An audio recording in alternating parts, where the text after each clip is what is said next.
Acura's MDX, very important to the company. It's almost a third of their sales. Add it to the little brother RDX and you're basically talking about the company right there. So when they did this revision for 2014, they had to get it right.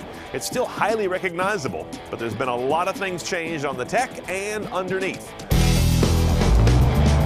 Let's drive this 2014 all-wheel drive with the advanced and entertainment packages and check the tech.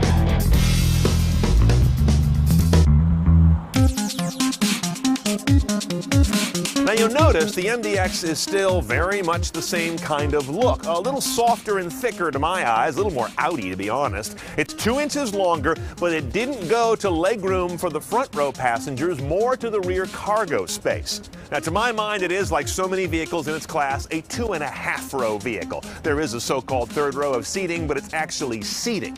Luckily, if you do need to use it for like groceries, it's easier to get to now. They have an easier sliding second row technology.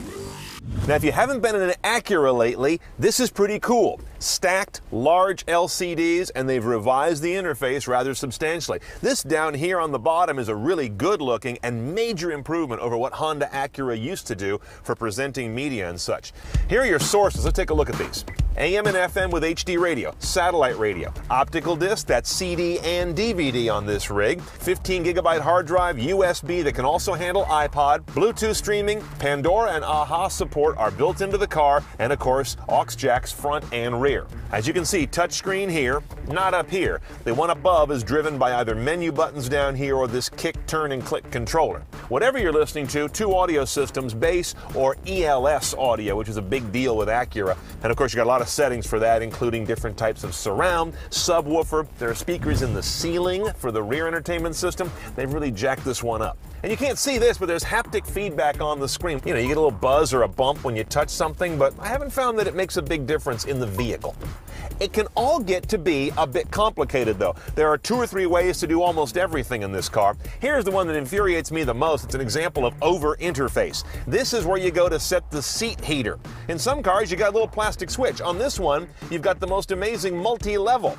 There's one ribbon for heat, a ribbon below that for cooling, and then you've got an off and an automatic mode that I guess follows the cabin temp. Too much.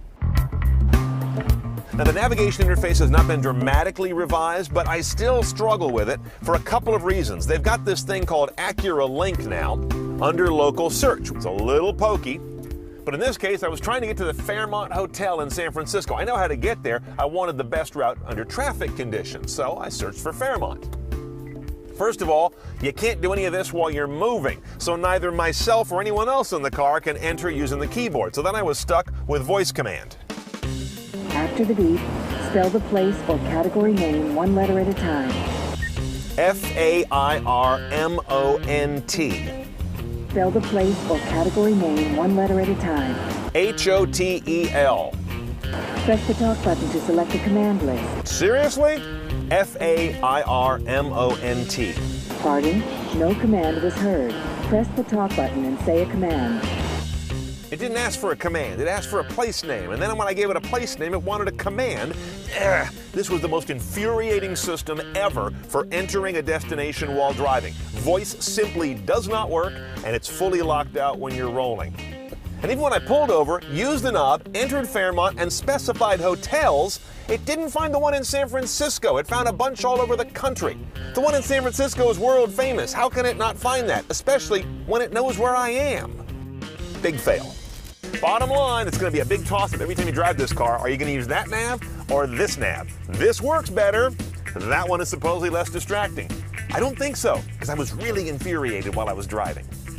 Now back here is one of the new breed of more innovative, larger entertainment systems. First of all, look at the screen.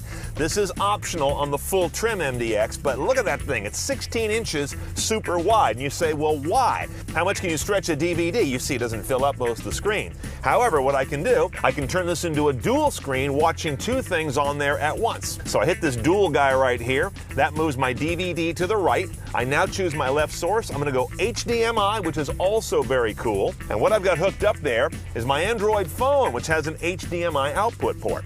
So there it is. I'm using mirroring mode on my Android OS, and there's the desktop of my phone. That's kind of interesting. So this can become kind of the ultimate remote desktop as you're working in the back, or just go to YouTube and your phone becomes comes your all-in-one entertainment system right here on a nice big screen. First of all, Acura gets some kind of an award for the lowest opening hood that I've ever shot under, so pardon me. 3.5 liter V6 down from a 3.7 in the last MDX. 290 horse out of this guy, 267 foot-pounds of torque. Pretty good numbers, direct injection technology, of course. 0 to 60 for this roughly 4,300 pound crossover SUV is 6.5 seconds or so in the all-wheel drive trim. A 6-speed automatic is your only choice. That's a relatively small number of gears by today's standards, and the top 2 are overdrive, part of that MPG thing, but I'm gonna wanna see if it hunts out the top gears too much, because I always hate that. It kills responsiveness. Okay, so about that MPG, 18 city, 27 highway, 21 combined. Quite a bit better than the outgoing model. Look at the old car, 3.7 V6, had 300 horsepower, that was 10 more, 270 foot-pounds, 3 more, but much worse MPG, 1621. Okay, on the road, the MDX has nice smooth power. It doesn't come on with a sporty urgency, no matter what I do, unless I get on the gears, drop it down a couple, get it in sport mode, and really get some revs working. You gotta really push it to get this thing to have any urgency. Now let's get on the freeway and have a little bit of fun with our self-driving MDX, which it just about is.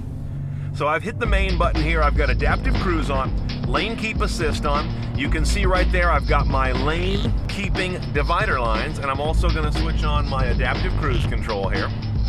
You see, if I get into that motor, it's really nice, but you gotta really prompt it to wake up. Okay, so now I'm gonna drive along here in these lane lines, and I'm gonna let the car steer its way between the lanes. Okay, now let's see if it'll take over. There we go. Now my hands are right by the wheel for safety in case this thing doesn't get it right.